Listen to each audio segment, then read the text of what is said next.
So first இந்த செக்மெண்ட்டில் நான் சஜஸ்ட் பண்ணக்கூடிய ஸ்மார்ட் ஃபோன் நத்திங் ஃபோன் 1. நிறைய பேர் யோசிக்கலாம், எதுக்கு இப்போ நத்திங் ஃபோன் 1? நிறைய ஸ்மார்ட் ஃபோன்ஸ் அதுக்கப்புறமா லான்ச் ஆகிடுச்சு, அதை விட்டுட்டு ஏன் நத்திங் ஃபோன் 1 வாங்கணும் அப்படின்னு நீங்கள் யோசிக்கலாம். பட் என்ன தான் நிறைய ஸ்மார்ட் ஃபோன்ஸ் அதுக்கப்புறம் வந்திருந்தாலும் இப்போ வரைக்குமே கொஞ்சம் யூனிக்கான ஸ்மார்ட் ஃபோன் ட்ரை பண்ணக்கூடியவங்களுக்கு, கொஞ்சம் வித்தியாசமான ஸ்மார்ட் ஃபோன் ட்ரை பண்ணக்கூடியவங்களுக்கு கண்டிப்பாக நத்திங் ஃபோன் 1 தான் இப்போவுமே பெஸ்ட் ஆப்ஷனாக இருக்குது. ஏன்னா அவங்களுடைய டிசைன் ரொம்பவே யூனிக்காக எடுத்துகிட்டு வந்த அந்த கிளிஃப் லைட்டிங் ஆகட்டும், இல்லைனா அவங்களுடைய பில்டு குவாலிட்டியுமே பார்த்தீங்கன்னா கிட்டத்தட்ட ஒரு ஐஃபோன் யூஸ் பண்ணுற அளவுக்கான ஒரு சின்ன ஃபீல் அப்படின்றது கண்டிப்பாக இந்த ஸ்மார்ட் ஃபோன் கொடுத்துருது. ஸோ அந்த ஃபீல்லாம் வேணும்னு நினைக்கக்கூடியவங்களுக்கு கண்டிப்பாக இப்போவுமே இருக்கக்கூடிய ஒரு பெஸ்ட் ஆப்ஷன் நத்திங் ஃபோன் 1 தான் சொல்லுவேன். இது போக இந்த ஸ்மார்ட் ஃபோனில் இருக்கக்கூடிய ஃபீச்சர்ஸுமே நல்லா தான் இருக்குது. 120 ஹெர்ட்ஸ்க்கான AMOLED டிஸ்பிளே கொடுத்துருப்பாங்க அண்ட் 4500 mAhக்கான பேட்டரி அண்ட் சார்ஜர் பாக்ஸில் இருக்காது, அது ஒரு negative. But wireless charging support மாதிரியான விஷயங்கள்லாம் கொடுத்துருப்பாங்க.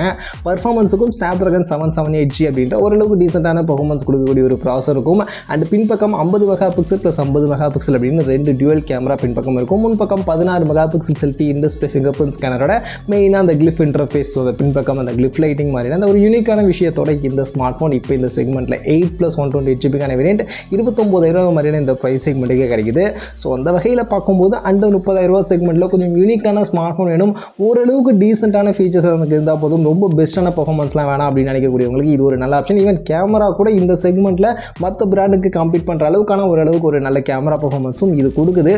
ஸோ அந்த வகையில் இந்த ஃபீச்சர் உங்களுக்கு பிடிச்சிருக்கு, நத்திங் மாதிரியான ஒரு யூனிக்கான ஸ்மார்ட் ஃபோன் ட்ரை பண்ணணும்னு நினச்சிங்கன்னா கண்டிப்பாக ட்ரை பண்ணலாம். இப்போவும் ட்ரை பண்ணலாம், இது இப்போவுமே ஒரு நல்ல ஆப்ஷனாக தான் இருக்குது. அடுத்த smart phone Realme 11 Pro Plus 5G. ஏன் இந்த ஸ்மார்ட் ஃபோன்? இந்த ஸ்மார்ட் ஃபோனில் அப்படி என்ன இருக்குது அப்படின்னு கேட்டிங்கன்னா, ஆக்சுவலி டிஸ்பிளே பொறுத்த வரைக்கும் 120 ஹெர்ட்ஸ்க்கான கர்வ்டு AMOLED பேனலுக்கான டிஸ்பிளே அப்படின்றது டிஸ்பிளேக்கு யூஸ் பண்ணியிருக்காங்க. இது போக 5000 mAhக்கான பேட்டரி, அதை சார்ஜ் பண்ண 100 வாட்ஸ்க்கான சார்ஜர் இருக்குது. பர்ஃபார்மன்ஸுக்கு மீடியட்டா கூட Dimensity 7050 அப்படின்ற ப்ராசஸர் யூஸ் பண்ணியிருக்காங்க. கேமரா பொறுத்த வரைக்கும் பின்பக்கம் 3 camera, 200 mega pixel Samsung HP3 அப்படின்ற இந்த சென்சார் பேக் பண்ணி 3 கேமரா பின்னாடி இருக்குது. முன்பக்கம் 32 மெகா பிக்சலுக்கான செல்ஃபி Sony IMX615 அப்படின்ற இந்த சென்சாரோட கொடுத்துருக்காங்க. இது போக இன் டிஸ்பிளே ஃபிங்கர் பிரிண்ட் ஸ்கேனர்லாம் இந்த ஸ்மார்ட் ஃபோனில் பேக் பண்ணி இந்த ஸ்மார்ட் ஃபோன் இப்போ மார்க்கெட்டில் 8GB 256GB வேரியன்ட்டே உங்களுக்கு 29,000 மாதிரியான இந்த ப்ரைஸ் செக்மெண்ட்டில் கிடைக்குது. ஸோ அந்த வகையில் இந்த செக்மெண்ட்டில் 256GB ஸ்டோரேஜ் ஆப்ஷன் கிடைக்குது. அது போக உங்களுக்கு செல்ஃபி கேமரா, ஒரு நல்ல செல்ஃபி கேமரா, ரியர் கேமராவுமே உங்களுக்கு அந்த பிரைமரி கேமரா நல்ல பர்ஃபார்மன்ஸ் பண்ணக்கூடிய ஒரு கேமரா அப்படின்றது யூஸ் பண்ணியிருக்காங்க. பட் பர்ஃபார்மன்ஸ் அந்த ப்ராசஸர்னு வரும்போது தான் பிரச்சனை. இந்த செக்மெண்ட்டுக்கான ப்ராசஸர் கிடையாது. கண்டிப்பாக இதுக்கு முன்னாடி நான் சொன்ன நத்திங் ஃபோன் 1 விடவுமே இது கொஞ்சம் கம்மியான பர்ஃபார்மன்ஸ் தான் கொடுக்கும். ஸோ பர்ஃபார்மன்ஸை கொஞ்சம் தள்ளி வச்சுட்டு மற்றபடி எனக்கு இந்த கேமரா மாதிரியான மற்ற விஷயங்கள்லாம் பிடிச்சிருக்கு அண்ட் ரியல்மியுடைய யூஏ எனக்கு பிடிக்கும், ரியல்மி ஸ்மார்ட் ஃபோன் யூஸ் பண்ணணும் அப்படின்னு நினைக்கக்கூடியவங்க இந்த ஸ்மார்ட் ஃபோனும் ட்ரை பண்ணலாம். இந்த செக்மெண்ட்டில் இதுவுமே ஓரளவுக்கு ஒரு நல்ல ஆப்ஷனாக கண்டிப்பாக இருக்குது. அடுத்த smart phone Poco F3 5G. இந்த ஸ்மார்ட் ஃபோன் யாரெல்லாம் வாங்கலாம், எதுக்காக வாங்கலாம்னு கேட்டிங்கன்னா, உங்களுக்கு பர்ஃபார்மன்ஸ் தான் முக்கியம். எனக்கு மெயினாக ஹெவியான பர்ஃபார்மன்ஸ் வேணும் அப்படின்னு நினச்சிங்கன்னா, கேமிங் சென்ட்ரிக்காக வாங்கணும்னு நினச்சிங்கன்னா இது உங்களுக்கு கரெக்டான ஆப்ஷனாக இருக்கும். ஏன்னா இந்த செக்மெண்ட்டில் நான் லிஸ்டிங் பண்ணிருக்கக்கூடிய அடுத்து நான் லிஸ்டிங் பண்ண போகிற ஸ்மார்ட் ஃபோன்ஸ் எல்லாம் விடவுமே இதுதான் இந்த செக்மெண்ட்டில் பெஸ்ட்டான பர்ஃபார்மன்ஸ் கொடுக்கக்கூடிய ஒரு ப்ராசஸ். Snapdragon 7+ Gen 2 அப்படின்ற ஒரு 4 nanometerல ஃபேப்ரிகேட் பண்ணிருக்கக்கூடிய இந்த ப்ராசஸர் யூஸ் பண்ணியிருப்பாங்க. இது இந்த செக்மெண்ட்டில் இருக்கக்கூடிய எல்லா ஸ்மார்ட் ஃபோனை விடவுமே பெஸ்ட்டான பர்ஃபார்மன்ஸ் கொடுக்கக்கூடிய ஒரு ப்ராசஸ், சூப்பரான பர்ஃபார்மன்ஸ் கொடுக்கும். இது போக டிஸ்பிளேயுமே இதில் பெஸ்ட்டாக கொடுத்துருப்பாங்க. 12 பிட்கான AMOLED display, 120 hertz refresh rate, 1000 nitsக்கான பிரைட்னஸ் சொல்லிட்டு கொடுத்துருப்பாங்க. இது போக 5000 mAhக்கான பேட்டரி இருக்கும், அதை சார்ஜ் பண்ண 67 வாட்ஸ்க்கான சார்ஜிங் கொடுத்துருப்பாங்க. கேமரா பார்த்தீங்கன்னா 64 மெகா பிக்சல் ஆம்னிவிஷன் சென்சரோட பின்பக்கம் OIS சப்போர்ட்டோட ட்ரிபிள் ரியர் கேமரா இருக்கும். முன்பக்கம் 16 mega pixel selfie, but side mounted finger print scanner தான் இருக்கும். In display finger print scanner இருக்காது. ஹைப்ரிட் சிம் ஸ்லாட் கொடுத்துருப்பாங்க. SD கார்டு போடுறதுக்கான ஒரு ஆப்ஷனும் இருக்கும். அதோட 8+256GB 256GBக்கான ஸ்டோரேஜும் இதில் கிடைக்கும் 30,000 அப்படின்ற செக்மெண்ட்டுக்கு. ஸோ இந்த செக்மெண்ட்டில் 256GB ஸ்டோரேஜ் ஆப்ஷனோட SD கார்டு போடுற ஆப்ஷனும் வேணும் அண்ட் மெயினாக பர்ஃபார்மன்ஸ் எனக்கு மெயினாக வேணும், ஹெவியான பர்ஃபார்மன்ஸ் நான் யூஸ் பண்ணுவேன் அப்படின்னு நினைக்கக்கூடியவங்களுக்கு இது ஒரு நல்ல ஆப்ஷன். அண்ட் டிஸ்பிளேயுமே 12 பிட் டிஸ்பிளே அப்படின்றதுனால நல்ல கலர்ஃபுல்லான ஒரு டிஸ்பிளேவும் இருக்கும். ஸோ அதனால் இதெல்லாம் உங்களுக்கு பிடிச்சிருக்கு அப்படின்னு நினச்சிங்கன்னா நீங்கள் போக்கோ சூஸ் பண்ணலாம். பட் நிறைய பேர் கேட்பீங்க, கண்டிப்பாக போக்கோவில் அந்த மதர் போர்ட் ப்ராப்ளம் இருக்கே ப்ரோ, வாங்கலாமா நம்பி வாங்கலாமா அப்படின்னு. கண்டிப்பாக அதை நம்ம இல்லைன்னு சொல்ல முடியாது. ஏன்னா போக்கோ ஸ்மார்ட் ஃபோன்ஸில் பார்த்தீங்கன்னா அவங்களுடைய மேனுஃபேக்சரிங் டிஃபெக்ட் ஏதாவது ஒரு யூனிட்டில் டிஃபெக்ட் ஆயிடுச்சா என்னன்னு தெரியல. ஒரு சில ஸ்மார்ட் ஃபோன்ஸில் மதர் போர்டு இஷ்யூஸ் அப்படின்றது கண்டிப்பாக இருக்க தான் செய்யுது. பட் அதுக்காக எல்லா ஸ்மார்ட் ஃபோன்லையும் மதர் போர்டு இஷ்யூஸ் வருதான்னு கேட்டிங்கன்னா இல்லை, ஒரு சில ஸ்மார்ட் ஃபோன்ஸ் வருது. ஸோ மேபி அன்லைக்கியாக நீங்கள் வாங்கக்கூடிய ஸ்மார்ட் ஃபோனில் மதர் போர்டு இஷ்யூஸ் வரலாம், இல்லை இல்லாமல் நல்ல பர்ஃபார்மன்ஸ் கொடுக்கக்கூடிய ஒரு ஸ்மார்ட் ஃபோனாக வரலாம். ஏன்னா நிறைய பேருக்கு நல்ல பர்ஃபார்மன்ஸும் போக்கோ ஸ்மார்ட் ஃபோன்ஸ் கொடுத்துக்கிட்டு தான் இருக்குது. ஸோ அதனால் அது உங்களுடைய ஓன் ரிஸ்க் தான். ஸோ நீங்கள் போக்கோவை ட்ரஸ்ட் பண்ணுறீங்க, போக்கோவை நம்புறீங்க அப்படின்னா வாங்குங்க. இல்லை உங்களுக்கு பிரச்சனை வந்துருமோன்னு பயம் இருக்குன்னா ஸ்கிப் பண்ணிவிட்டு நாம் அடுத்து சொல்லக்கூடிய ஸ்மார்ட் ஃபோன்ஸை நீங்கள் கன்சிடர் பண்ணுங்கள். அடுத்த ஸ்மார்ட் ஃபோன் Motorolaவுடைய Moto H40. ஆக்சுவலி இந்த ஸ்மார்ட் ஃபோன் மெயினாக நீங்கள் வாங்குறதுக்கான காரணம் என்னென்னு கேட்டிங்கன்னா IP ஐபி ரேட்டிங். ஏன்னா IP68க்கான ரேட்டிங் ஆக்சுவலி இந்த ஸ்மார்ட் ஃபோனில் கொடுத்துருக்காங்க. யூஸ்வலாக IP68லாம் higher segment flagship segment Samsung உடைய அந்த கேலக்ஸி சீரிஸ் அவங்க தான் கொடுப்பாங்க. பட் ஆனால் இவங்க 30,000 ரூபாய்க்குள்ளேயே IP68 கொடுத்துருக்கிறது ஒரு வேற லெவலான விஷயம். நம்ம தண்ணிக்குள்ளேயே கூட இந்த ஸ்மார்ட் ஃபோனை கொஞ்சம் நேரம் போட்டு யூஸ் பண்ணலாம். ஸோ அந்த அளவுக்கான ஒரு ரேட்டிங் கொடுத்துருக்காங்க.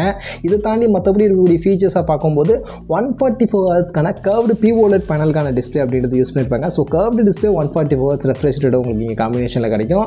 அண்ட் பேட்டரி பார்த்தீங்கன்னா 4400 mAh கொஞ்சம் கம்மி தான். அதை சார்ஜ் பண்ண 68 வாட்ஸ்க்கான சார்ஜிங் சப்போர்ட் கொடுத்துருப்பாங்க. பர்ஃபார்மன்ஸுக்கு மீடியாடெக்கோட டைமென்சிட்டி 8020 அப்படின்ற ப்ராசர் யூஸ் பண்ணியிருப்பாங்க. இது வந்து நாம் இதுக்கு முன்னாடி சொன்ன Poco F3 5G அதை விட பெஸ்ட்டாலாம் கொடுக்காது. பட் அதுக்கு அடுத்த இடத்துல அதை விட கொஞ்சம் கம்மியான ஒரு பர்ஃபார்மன்ஸ் கொடுக்கும். ஸோ ஓரளவுக்கு நீங்கள் போக்கோ மேலே உங்களுக்கு ட்ரஸ்ட் இல்லை, போக்கோக்கு அடுத்தபடியாக ஒரு நல்ல பர்ஃபார்மன்ஸ் கொடுக்கக்கூடிய ஸ்மார்ட் ஃபோன் வாங்கினா இதை ட்ரை பண்ணலாம். இது அதுக்கு அடுத்தபடியாக ஓரளவுக்கு ஒரு நல்ல பர்ஃபார்மன்ஸ் அப்படின்றது கொடுக்கும். கேமரா பொறுத்த வரைக்கும் பின்பக்கம் 2 கேமரா தான் கொடுத்துருக்காங்க. பட் அந்த 2 கேமராவுமே யூஸ்ஃபுல்லான கேமரா. 50 மெகா பிக்சலுக்கான பிரைமரி ஆப்டிக்கல் இமேஜ் ஸ்டெபிலைசேஷனோட கொடுத்துருப்பாங்க. இது போக ஒரு 13 மெகா பிக்சலுக்கான அல்ட்ராவைட் ஆங்கிள் இருக்கும். ஆக்சுவலி இந்த 13 மெகா பிக்சல் அல்ட்ராவைட்லேயே நீங்கள் மேக்ரோ ஷாட்ஸும் எடுத்துக்க முடியும். அதனால் இந்த செக்மெண்ட்டில் இருக்கக்கூடிய எல்லா ஸ்மார்ட் ஃபோன்ஸை விடமே மேக்ரோ ஷாட்ஸ் இதில் உங்களுக்கு கொஞ்சம் பெட்டராகவே கிடைக்கும். ஸோ அது ஒரு பாசிட்டிவாக இருக்கும். முன்பக்கம் 32 மெகா பிக்சலுக்கான செல்ஃபி கேமரா கொடுத்துருப்பாங்க. 4K வீடியோ ரெக்கார்டிங் செல்ஃபி கேமராவில் இந்த ஸ்மார்ட் ஃபோனில் ரெக்கார்ட் பண்ண முடியும். ஸோ இந்த மாதிரியான நிறைய விஷயங்கள் இன்ட்ரெஸ்டிங்காக அந்த ஸ்மார்ட் ஃபோனில் இருக்குது. அஃப்கோர்ஸ் டிஸ்பிளே ஃபிங்கர் பிரிண்ட் ஸ்கேனரும் இருக்குது. அண்ட் ப்ரைஸிங்கும் பார்த்தீங்கன்னா உங்களுக்கு 8GB 256GB வரையும் 30,000 அப்படின்ற செக்மெண்ட்டில் கிடைக்கும். ஸோ 256GBக்கான ஸ்டோரேஜ் ஆப்ஷனும் உங்களுக்கு இந்த செக்மெண்ட்டில் கிடைக்குது அப்படின்னும் போது கம்ப்ளீட்டாக பார்க்கும்போது ஒரு நல்ல ஆல்ரவுண்டட் ஸ்மார்ட் ஃபோனாக கண்டிப்பாக மோட்டோவில் கிட்ட இருந்து இருக்குது. ஸோ அதனால் மோட்டோ கிட்ட இருந்து ஒரு மாதிரி இந்த மாதிரியான ஒரு ஆல்ரவுண்டட் ஸ்மார்ட் ஃபோன் நீங்கள் ட்ரை பண்ணணும் அப்படின்னு நினச்சிங்கன்னா இதை நீங்கள் ட்ரை பண்ணலாம். நல்ல ஆப்ஷனாக இருக்கும். அடுத்த ஸ்மார்ட் ஃபோன் நம்ம OnePlusோட OnePlus Nord CE3 தான். ஆக்சுவலி இந்த ஸ்மார்ட் ஃபோன் யாரெல்லாம் வாங்கணும்னு கேட்டிங்கன்னா நீங்கள் பியூர்லி OnePlus ஃபேன், OnePlus கிட்டேருந்து ஒரு ஸ்மார்ட் ஃபோன் வாங்கி யூஸ் பண்ணியே ஆகணும் அப்படின்னு நினச்சிங்கன்னா இதை நீங்கள் சூஸ் பண்ணலாம். கண்டிப்பாக OnePlus கிட்டேருந்து இது ஒரு நல்ல ஆப்ஷனாக இந்த செக்மெண்ட்டில் இருக்குது. ஃபீச்சர்ஸ் பொறுத்த வரைக்கும் 120 ஹெர்ட்ஸ்க்கான AMOLED டிஸ்பிளே அப்படின்றது யூஸ் பண்ணியிருக்காங்க. அது போக 5000 mAhக்கான பேட்டரி, அதை சார்ஜ் பண்ண 80 வாட்ஸ்க்கான ஃபாஸ்ட் சார்ஜிங் சப்போர்ட் இருக்குது. பர்ஃபார்மன்ஸுக்கு Snapdragon 782G அப்படின்ற ஒரு ப்ராசர் யூஸ் பண்ணியிருக்காங்க. இது வந்து மோட்டோவில் நம்ம பார்த்தா அந்த டைமென்சிட்டி 8020க்கு கிட்டத்தட்ட ஈக்குவலான பர்ஃபார்மன்ஸ் கொடுக்கக்கூடிய ஒரு ப்ராசர் தான்.